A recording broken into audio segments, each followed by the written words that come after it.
लेकिन सर एक बात कहूँ मैं, कभी कभी अपने आप पेशेंस लूज कर देते हैं। आप अपने प्यार का इंतजार करते हैं लेकिन आपका प्यार आपके पास आता नहीं। लेकिन सच को आप बहुत हो चुका है, अब मुझसे और इंतजार आई कैन डू दिस। मेरी भी जिंदगी है, मेरी भी कुछ रिस्पॉन्सिबिलिटीज हैं, कुछ सपने जो मुझे पूरे करने हैं, मेरी माँ के सपने जो मुझे पूरे करने हैं। मेरी माँ चाहती है कि मैं शादी करके सेटल हो जाऊँ। पर मैं ये कहना चाहता नहीं था, लेकिन अगर छुपाऊंगा तो भी गलत होगा, इसलिए कह ही देता। मैंने अपनी माँ से कह दिया कि मेरी लड़की ढूंढना शुरू कर, और जैसे कोई लड़की मिल जाएगी मैं शादी करके सेटल हो जाऊंगा। क्या कह रहे हैं?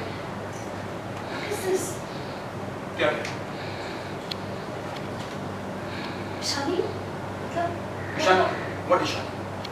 सर आप ऐसे बोल रहे हैं जैसे she means nothing to you। ऐसी बात, ईशानी मेरे लिए सब कुछ है और हमेशा रहेगी, लेकिन मुझे अपनी प्रायोरिटीज देखनी पड़ेगी। सर उसने जो कुछ भी किया वो अपनी ड्यूटी न बनी सर, लेकिन उसने जो कुछ भी किया वो अपनी ड्यूटी निभाई। I told you right, वो हमारे लिए हमारे घर पर आई थी और खुद ही सब लिखा। ये सब क्यों कर रहे थे? साथ ही मुझे भी अपनी ड्यूटी निभानी है। इनफैक्ट जैसे तुमने अपने बाबा के लिए शादी की, ठीक उसी तरह मुझे मेरी माँ के लिए भी शादी करनी है। सारी उम्र ऐसे तो नहीं बैठ सकता ना। सर क्या करेगा? और जिस इंसान की मैं प्रायोरिटी नहीं है, उस इंसान के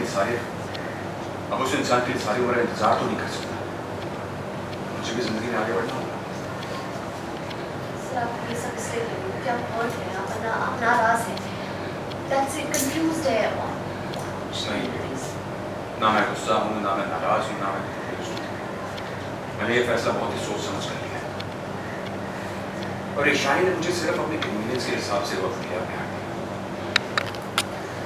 सॉरी, मैं जंगल कर आपके पास लौट आएगी। इनफैक्ट मैं कहूँगी शानी को कि वो आज ही आपके पास वापस आ जाए। Sir please give it some time, please थोड़ा सोचिए, थोड़ा वेट करिए प्लीज। ईशानी अब फ्री है, इसलिए मेरे लिए वक्त निकाल सकती है, मेरे पास आ सकती है। ये इसे प्यार नहीं, इसे कन्वीनियंस कहते हैं। जब आपके पास वक्त हो तो अपने सामने वाले अपने पार्टनर को वक्त दिया जाए। नहीं, मैंने ऐसा कभी नहीं किया। मैंने कभी ऐसा नहीं सोचा कि मेरे पास अगर फ्री वक्त होगा तो मैं ईशानी को मिलूंगा, उसे वक्त दूंगा। और मैं सिर्फ ईशानी से एक्सपेक्ट करता हूँ। आप ये सब इसलिए कर रहे हैं क्योंकि आप हर्ट हैं, नाराज हैं। मैं नाराज नहीं।